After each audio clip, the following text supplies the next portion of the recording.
పిల్లలకి స్కూల్ పాఠశాలైతే పేరెంట్స్‌కి స్కూల్ పేరెంట్స్‌శాల.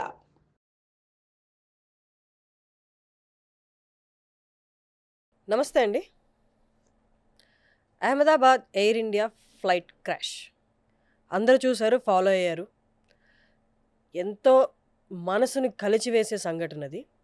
నేను అక్కడికెళ్ళాను. స్పాట్‌లో ఉండి మొత్తం అక్కడ క్లియర్ చేయడము, బ్లాస్ట్ జరిగిన బిల్డింగ్స్, ఆ లోపల నేను వెళ్ళే టయానికి కొన్ని బాడీస్ గూడా అక్కడి నుంచి తీసుకెళ్ళిపోవడము.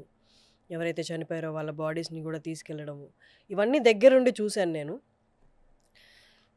ఇవన్నీ చూసిన తర్వాత చాలామందికి అసలు ఇలాంటిది ఎలా జరుగుతది? ఎందుకంటే మనం ఏ కమ్యూటేషన్ తీసుకున్నా, ఏ ట్రావెల్ తీసుకున్నా ఎంతో కొంత రిస్క్ ఉంటది. కానీ అత్యంత తక్కువ రిస్క్ ఉన్న ఏకైక ట్రావెల్ ఏంటి అంటే ఏకైక కమ్యూటేషన్ ఏంటి అంటే ఫ్లైట్. దాంట్లో 99% సేఫ్టీయే ఉంటది. 1% మాత్రమే రిస్క్ ఉంటది. ఓకే. వీళ్ళు ఇలా రిస్క్ తీసుకున్నారు. అంటే వాళ్ళకి తెలుసు 1% రిస్క్ ఉందని ప్రతి ట్రావెల్ చేసే వ్యక్తికి తెలుసు. కానీ ఎక్కడైతే ఫ్లైట్ క్రాష్ అయిందో, ఏ హాస్టల్ మెస్ మీదైతే క్రాష్ అయిందో వాళ్ళు ఎలాంటి రిస్క్ తీసుకోవట్లేదు లైఫ్‌లో. ప్రశాంతంగా వాళ్ళ జాబ్ వాళ్ళు చేసుకుంటున్నారు. క్లాసెస్ నుండి అటెండ్ అయ్యి వచ్చిన వాళ్ళు లంచ్ చేస్తున్నారు. అందులో డాక్టర్స్ కూడా ఉన్నారు. ఏదైతే మెస్ మీద పడిందో, ఆ మెస్‌కి ఆనుకునే 4 బిల్డింగ్స్ ఉన్నాయి. మనం పిక్చర్స్‌లో చూడొచ్చు. ఆ 4 బిల్డింగ్స్‌లో ఫస్ట్ బిల్డింగ్‌లో ఏదైతే బాగా డ్యామేజ్ అయిందో ఫ్లైట్ క్రాష్‌లో ఎక్కువ శాతం క్యాజువాలిటీస్ నమోదయ్యాయో, చనిపోయినట్టు నమోదయ్యాయో ఆ బిల్డింగ్ నుండే నమోదయ్యాయనమాట. ఆ బిల్డింగ్‌లో ఉన్నది చాలా వరకు సూపర్ స్పెషాలిటీ డాక్టర్స్. అంటే ఆల్రెడీ ప్రాక్టీస్ చేస్తున్న డాక్టర్స్. ఇది కాలమా? దేవుడా? యూనివర్సా? మీరు ఏ పేరు పెట్టుకున్నా పర్లేదు.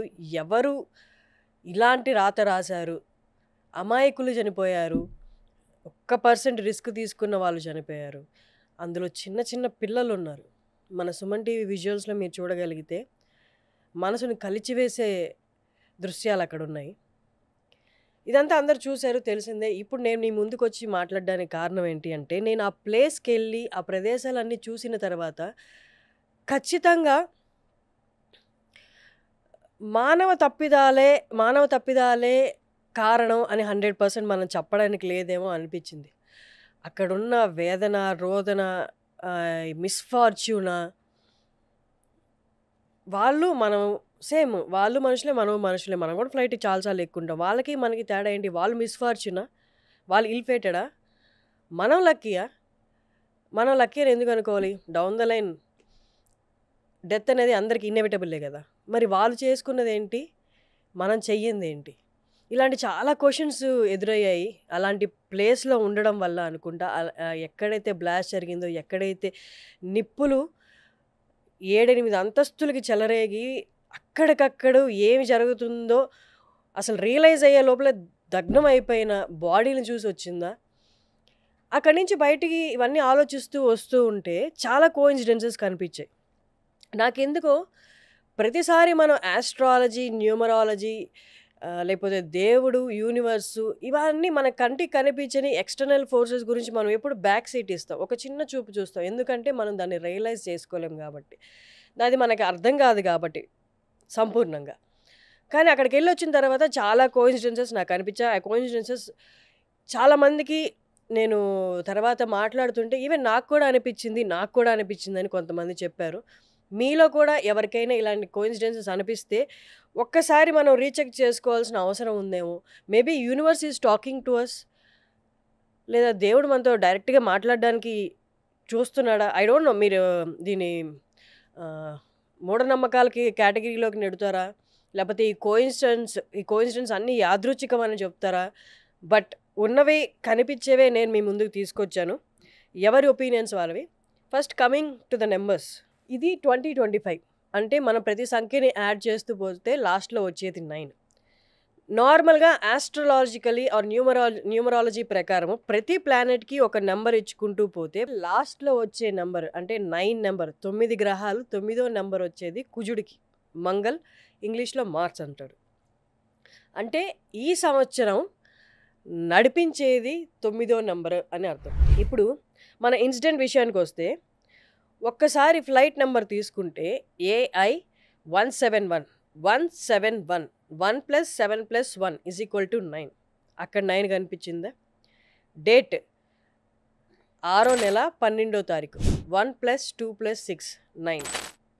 ఇయర్ యాజ్ ఐ సెడ్ 2025 అంటే 2 + 2 + 5 = 9. అక్కడ ఒక 9. సో ఇన్ని 9లు వచ్చాయి.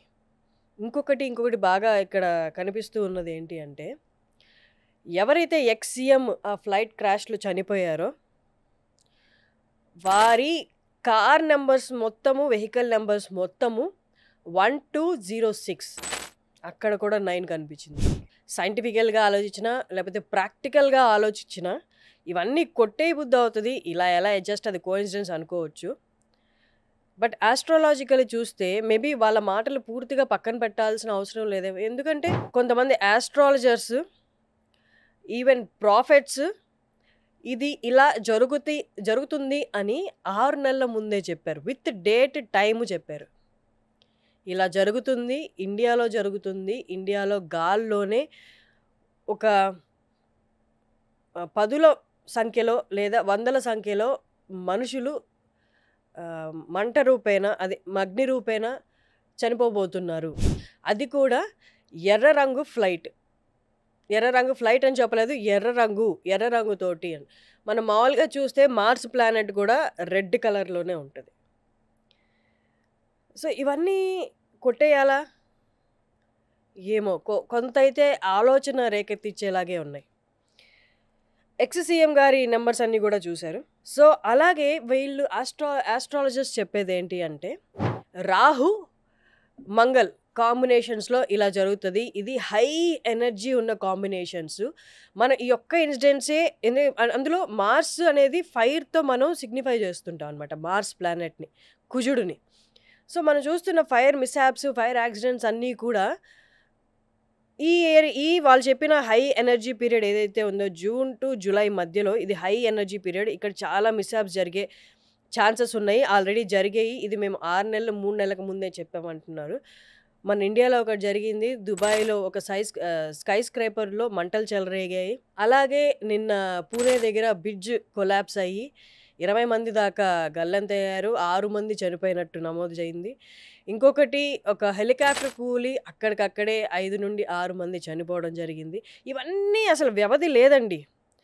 మనం గతం చూస్తే ఇంత త్వరగా ఇన్ని మిస్హాప్స్ జరిగిన సిచ్యువేషన్ లేదు. ఇంకా టెర్రర్ అటాక్స్ ఏవైతే జరిగాయో అది కూడా మనకి జస్ట్ దీనికి ముందే, దీనికి సంబంధం లేదనుకోవచ్చు, కొంచెం ముందు జరిగింది కాబట్టి. సో ఇవన్నీ వ్యవధి లేదు. అసలు పొద్దున ఫోన్ లేసి ఓపెన్ చేసి చూస్తే టకా కనిపిస్తుంది. నిజంగానే ఈ కాంబినేషన్, ఆస్ట్రో బాడీ కాంబినేషన్స్ అనేవి అంత స్ట్రాంగ్గా ఉన్నాయా? ఇది మానవాళికి ముప్పేనా? అంటే జూలై మధ్య వరకు ఇలాంటివి మనం ఫేస్ చేస్తూనే ఉంటామా? I don't know. I'm open for discussion on this. Even I'm looking for guest on this. ఎవరైనా దీనికి విత్ ప్రూఫ్ ఇది కరెక్టే, ఈ ఇన్ఫర్మేషన్ కరెక్టే, మేము కూడా ఇది చూసాము, ఇలా జరగబోతుంది. అండ్ ఇంకొకటి ఏంటి అంటే, రానున్న డేట్స్ కూడా కొంతమంది ఆస్ట్రాలజిస్ట్ షేర్ చేశారు. ఈ డేట్స్లో ఇలాంటి మిస్హాప్లు జరిగే ఛాన్సెస్ చాలా ఉన్నాయని. ఆ డేట్స్ కూడా మీకు ఒక్కసారి నేను చెప్తాను. వాళ్ళు ఇచ్చిన డేట్స్ ఏంటి అంటే జూన్ 3వ తారీఖు, 12వ తారీఖు, 21, 30. అలాగే కొన్ని డేట్స్ హై ఎనర్జీ ఉన్న డేట్స్ కొన్ని ఇచ్చారు. వాటిలో జూన్లో ఇంకా 2-3 ఉన్నాయి. వాళ్ళు ఇచ్చిన మొత్తం డేట్స్ ఏంటి అంటే 3, 12, 21, 30, 21, 30 ఇంకా ఈ జూన్లో అవి ఉన్నాయి. ఇలాగా ఈ ఇయర్ ఎండింగ్ వరకు డేట్స్ ఇచ్చున్నారనమాట. సో నెంబర్స్ విషయం అయిపోయింది, ఆస్ట్రాలజీస్ అయిపోయింది. అండ్ ఇంకొకటి ఇంటర్నెట్ పుణ్యమా అని కొన్ని కోఇన్సిడెన్సెస్ మనకి ఇన్ఫర్మేషన్ తీసుకుంటే నెట్లో నుండి లాస్ట్ 2 జూన్స్ మీరు కంపేర్ చేస్తే, అంతకుముందు June train accident, last June train accident, ఇప్పుడు ఈ fire accident, plane crash fire accident. So ఇవన్నీ కూడా జూన్లో జరుగుతున్నాయి అంటే ఇది కూడా చాలామంది చూస్తున్నారు. జూన్లో ఏం జరుగుతుంది, if it is an impact of astrological bodies, జూన్లోనే ఎందుకు జరుగుతుంది, జూన్లో ఏం ఇంపాక్ట్ పడుతుంది మానవాళి మీద, ఇవన్నీ ఇలా ఉంటే ఒక చిన్న పాజిటివ్ ఇన్ఫర్మేషన్ కూడా ఉంది. ఆ పాజిటివ్ ఇన్ఫర్మేషన్ అనేది ఒక్కసారి మీకు చెప్తాను నేను. పాజిటివ్ ఇన్ఫర్మేషన్ ఏంటి అంటే, last Rahu transit in Aquarius అని ఉంది. ఇది మనకి కుజుడిది కాదు. రాహు ట్రాన్సిట్ ఇన్ అక్వేరియస్ అనేది 2007లో వచ్చినప్పుడు Apple iPhone launched.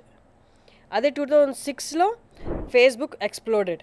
2007 Airbnb was born. Airbnb గురించి తెలుసు కదా. 2006లో టెస్లా రోడ్స్టర్ అన్వీల్డ్. మళ్ళీ 2007లోనే ఆండ్రాయిడ్ ఓఎస్ అనౌన్స్డ్. సో చాలా ఇన్వెన్షన్స్ అనేవి రాహు ట్రాన్సిట్ జరిగినప్పుడు వచ్చాయన్నారు. నవ్ ఇట్ టర్న్స్ లైక్ ఇప్పుడు 2025లో ఏ ఇన్వెన్షన్స్ జరిగాయి? ఏఐ గురించి ఎక్కువ మాట్లాడుతున్నాం. Quantum devices, hologram phones, alien technology, new social systems, ఇలాంటివి. సో అంటే రాహు ట్రాన్సిట్లో మనకి ఇలాంటివి కొత్తవి రాబోతున్నాయి, కొత్త లాంచెస్ జరిగిపోతున్నాయి టెక్నాలజీ వైజ్. వేరాజ్ ఈ కాంబినేషన్స్ రాహు అండ్ మంగళ్, కుజుడు, మార్స్ కాంబినేషన్స్ చూస్తే మనకి ఇన్ని మిస్యాప్స్ జరిగాయి సోఫార్. ఇంకొకటి బాగా నేను చూస్తున్నది, బాగా వింటున్నది ఏంటి అంటే, చాలామందికి తెలిసే ఉంటుంది, ది సింప్సన్స్ అనే ఒక షో ఉంది, హాట్స్టార్లో ఉంది రైట్ నో. ఈ సింప్సన్స్ అనే షోలో ఫ్యూచర్లో ఏం జరగబోతుంది అనేది 2001 నుండే చెప్పుకుంటూ వచ్చారు. అందులో ఏమేమి వాళ్ళు చెప్పారు అంటే, దుబాయ్ అంటేనే మనకు అందరికి తెలుసు కొంచెం వర్షాలు తక్కువ అనేది. అలాంటిది దుబాయ్ని ఒక వర్షపాతం లేదా వీళ్ళ క్లౌడ్ టెక్నాలజీ ముంచి లేపుతుంది, వాటర్లో దుబాయ్ మొత్తం మునుగుతుంది అనేది అదొకటి జరిగింది. అండ్ ఎలిజబెత్ II చనిపోయే డేట్ కూడా సింప్సన్స్ షోలో రివీల్ చేశారు.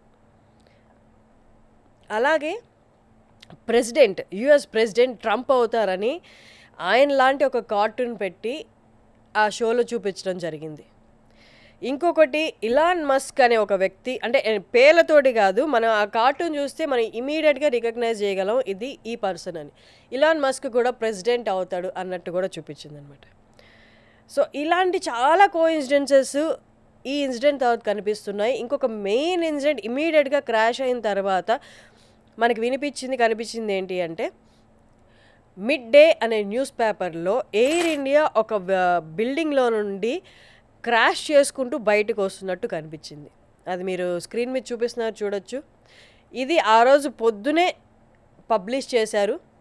ఈవినింగ్ మధ్యాహ్నం అరౌండ్ 1:30కి ఈ ఇన్సిడెంట్ జరిగింది. అంటే యాదృచ్ఛికంగా మనుషులు పెట్టేశారా, ఇలాంటి పోస్టులు చేశారా, ఏమి ఆలోచించకుండా? మన మధ్య ఉన్న ఆస్ట్రాలజర్స్ అనాలా, లేకపోతే లైట్ వర్కర్స్ అనాలా, వీళ్ళందరికీ ఆల్రెడీ ఫ్యూచర్ కనిపిస్తుందా, కొందరికి కనిపించట్లేదా? లేకపోతే ఇవేమీ కాదు, మానవాళికి అంత శక్తి లేదు ఫ్యూచర్ని చూసే అంత అనుకుంటే, universe is telling us something. మనకి చాలా వరకు తెలుసు యూనివర్స్ ఎప్పుడు నెంబర్స్ ఫార్మాట్లో మాట్లాడుతుంది అని. ఎవ్రీ నెంబర్ హ్యాస్ ఎ ఫ్రీక్వెన్సీలో మాట్లాడుతుంది యూనివర్స్ మనతో. ఆ ఫ్రీక్వెన్సీ మనం డీకోడ్ చేయలేం కాబట్టి దాన్ని నెంబర్ ఫార్మాట్లో మనం సులభంగా అర్థం చేసుకోవడానికి పెట్టుకున్నాం. చాలామందికి చాలా వరకు అంటుంటారు నాకు 11 కనిపిస్తుంది అని. ప్రతి 11కి ఒక మీనింగ్ ఉంటుంది, లేకపోతే 12 కనిపిస్తుంది అని. ఈ 9 అనే నెంబర్ అనేది ఇంత కోఇన్సిడెన్స్లో రావడానికి is universe telling us something. అది మనం ఇగ్నోరెంట్గా ఉన్నామా, రికగ్నైజ్ చేయలేనట్టుగా ఉన్నామా? ఇంత ఎవిడెంట్గా ఇంత కోఇన్సిడెన్సెస్ పాస్ట్ ఎక్కడ ఇన్సిడెంట్స్లో మనకు కనిపించలేదు. So I thought this is something that should be discussed. ఇప్పుడు ఎవరైనా చూస్తున్న వాళ్ళు, if anyone could relate with my topic, please come up for a discussion. ఎవరైనా న్యూమరాలజిస్ట్ ఉన్నా I'm open for discussion on this. I want to know more. అంటే మీరు I'm not a numerologist, but మీలో చాలామందికి న్యూమరాలజీ మీద చదివిన లేదా నేర్చుకునే ఎక్స్పీరియన్సెస్ ఉంటాయి. But please come forward if this something that is like universe is talking to us, or ఏదైనా కన్వే చేసే మెసేజెస్ ఉంటే I'm open for the discussion. Thank you so much.